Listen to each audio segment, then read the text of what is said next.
肖战掀杨紫裙子被批，其实只是在为新戏做准备。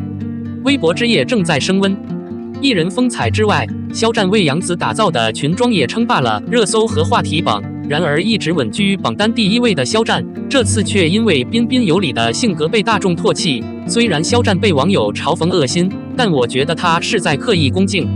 感觉真裙子的打算是擦的造仙气，结果被肖战给灭了。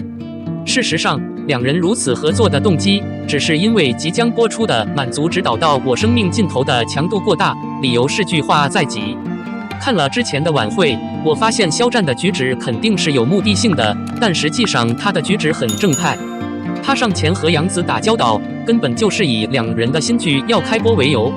这部剧对肖战方来说至关重要，决定他口碑反转的关键时刻，也是近期的重头戏。而杨紫方对这部剧也不是特别感兴趣，因为粉丝是更多的帮凶流量，所以杨紫非常担心余生和别抱太大的信任，但又不至于毁掉这对 CP。总之，对节目没有多大用处。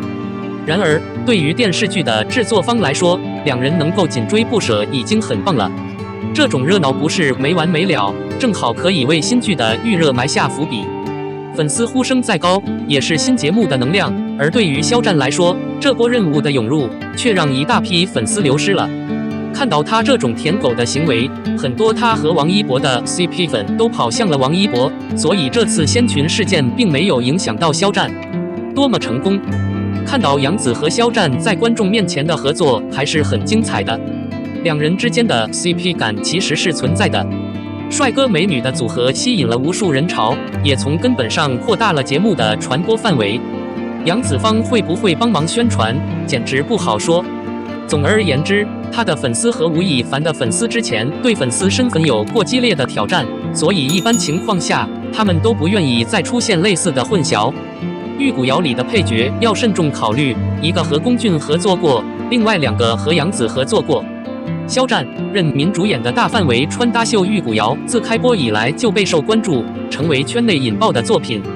几天前，该节目宣布了整个演员阵容，除了肖战和任敏，还有众多青春艺人参与配角，洋溢着独特的年轻氛围。可以说，虽然肖战在这部剧中流量巨大，但这些活力四射、可爱的青春艺人同样是一大看点。这些年轻的配角虽然名不见经传，但同样应该以清醒的头脑去认识他们。他们以前曾帮助过一些著名的交通老年人。叶圣嘉、李易峰合作综艺节目《镜中双城》。叶圣嘉是1994年诞生的，他在一众艺人中略显老练，只是比主播肖战年轻一些。论年龄，他也算是队里的二姐。在《玉骨遥》中饰演世玉，古传的造型无疑是妖娆至极。尽管叶圣嘉没有特色，但合作的艺人都是大流量。给流量艺人打酱油同样是出名的渠道之一，刷脸当然也能脱颖而出。除了和最著名的肖战配合，此前他还扶持过流量鼻祖李易峰，这同样是一场规模宏大的鹅厂服装秀。玉人号回到碧罗海后，重建军的左权使者变成了新的大洋头。该节目尚未在网上播出，但被压倒很正常，可能会成为热门节目。叶圣嘉对李易峰和肖战的帮助一直都在，无论是配角还是交通可能会本质上增加。王楚然20岁出演皇室情妇，王凯、江疏影搭档。王楚然在《玉骨遥》中饰演白雪鹿一角，她忧郁的外表很吸引人。1999年，她被带到这个世界上，今年刚好22岁。然而，在她20岁那年，她在《清平乐》中饰演了精彩绝伦的张贵妃，堪称仁宗妃子群中最受宠的贵妇人。所到之处，与江疏影饰演的曹军情敌尽显仁宗对她非同一般的宠爱。王楚然同样将张大娘子的气势压得淋漓尽致，她一开始就看不出来气势。在与王凯、江疏影对战时，她也毫不惧场，有着朋友们所没有的气场和毅力。牙一伦曾与龚俊合作过，牙一伦是所有配角中最受欢迎的，曾出演湖南卫视金牛秀《不一样的花样男子》。从那时起，资产跟不上，导致缺乏对改进的定义。饰演《玉骨遥》中的志远，男二职戏份更多。说实在的，牙一伦与目前极为知名的龚俊有着特殊的关系。那时候两人还不明所以，一起合作了一部老牌甜宠剧《无双少女》，饰演前任君主刘修文。两人在录制系统时相处得很好，由于戏份多，两人经常一起埋头写剧本，照片也非常讲究。既然龚俊家喻户晓，牙一伦此时就不清楚了。同时，他为媒体的真实性和脆弱性感到悲痛。李明德、王子奇都和杨紫合作过。李明德在《玉骨遥》中饰演重明，1996年来到世上，今年25岁，毫无疑问算不上青春。李明德并非没有大资产，比如最著名的就是他参演了杨紫、李现主演的热播剧《亲爱的》，在剧中饰演魅力青年9妻。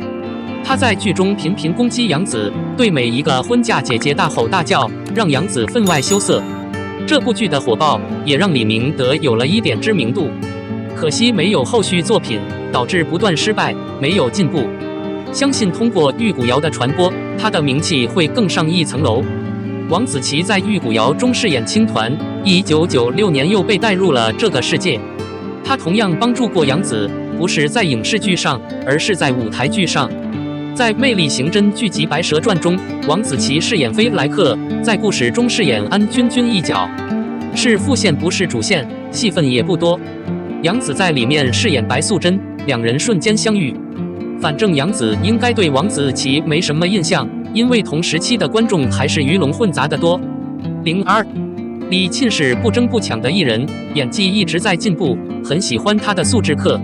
首先，李沁是当今媒体上少见的干净艺人之一，我脱颖而出，足以引起她的注意。在超凡脱俗的呼声中，我觉得现在这个邋遢的媒体里，有一个特别出众的小姐姐。问号，百度了一下，9年的宫和让她变成了一个平和知性的大小姐，本质上是富贵如春寒，层次太过清冷。我喜欢她的顶级抛光技，我喜欢她的优秀和高度的自我发展，我爱她无尽的平衡，我喜欢她的底色和文化，喜欢她的自信、自尊、自信。剧中没有历史性的亲吻博客流量，用最精湛的手法诠释她在剧情中的精辟吐字。我倾向于她独特的生物和传统的美丽，很像人人都会唱梨花开，但李胜素的梨花开是独一无二的，因为她有她自己的空气，那是内在的。李沁是这样的，臀部弹跳运动是独一无二的，温暖的拥抱，虽然剧情平平，但温暖暖暖这个角色确实很适合秦秦。尤其是那响亮的笑声和甜美的笑容，连我这样的小姐姐都会为之倾倒。李沁是一个不争不抢的艺人，她的表演能力一直在不断努力。她可以是甜美的，也可以是厚颜无耻的，尤其是在悲伤的戏剧中，当她哭的时候，她会感到同情。多年来，她一直在尝试各种工作，让人们看到她的不同一面。她看起来不强势，谈吐滑稽，让你感觉是那种陪你逛街、唠唠叨叨、吃天堂美食的小弟。打扮起来也看起来更舒服。首先，她从她的外表开始。李沁最让我着迷的是她的笑容，灿烂迷人。我觉得她真的很可爱，不管是在荧幕上还是银幕下，她就是她，即使没有太多的化妆品。卓越，她是一个清新脱俗、质朴有品味的大小姐。发展到足够大，完全不会影响她的容貌。给我的感觉是，她一直都停留在18岁的青春期。她的演技 IAS 是宏伟的。我没有看过她的每一部戏，但是在《楚乔传》中，从淳朴妩媚的公主形象到晦涩凌厉的眼神，真的让我震惊，真的极好的。3. 贯穿日常生活的画面，按照剧场版的角度来看，爱傻笑的她，沉着冷静，清纯可爱，为人处事谨慎，我要相信她会出名。我特别喜欢艺人李沁，她的第一部电视剧是《楚乔传》，观察不止倾城倾城。我觉得李沁演的最合适的就是那个元气满满的秦大小姐了。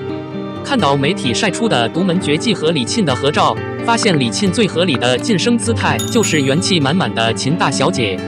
以往的节目中，很多时候都出现了高龄、没有演技等问题。迷恋独特异能的小姐姐更是元气满满的大小姐，粉丝的工作一射而就，让大家赞不绝口。当艺人找到适合自己的地方时，他可能会在任何时候更好地发挥自己的演技。我其实很喜欢，我有一个倾向，主要是因为他很可爱，他是我喜欢的类型。至于电视剧，我完整看过一部电视剧，大概是《千金降临吧》，他演的是陈长青，当时就觉得他好艳丽，好厚脸皮。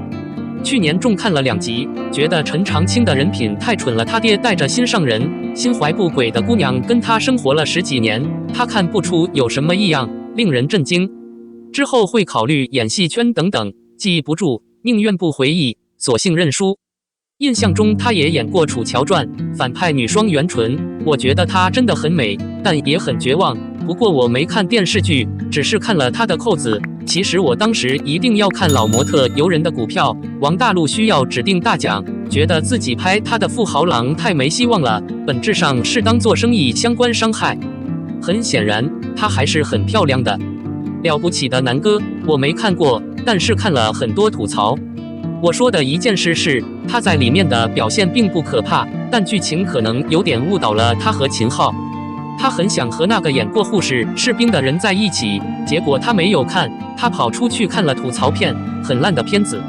我当时想，他可能会得到一些像样的剧本吗？如果不要求大创作，基本上不能挥霍自己，消耗掉粉丝路人对他的大度。我真的很想相信他以后能拍出几部像样的剧，远离一些垃圾节目。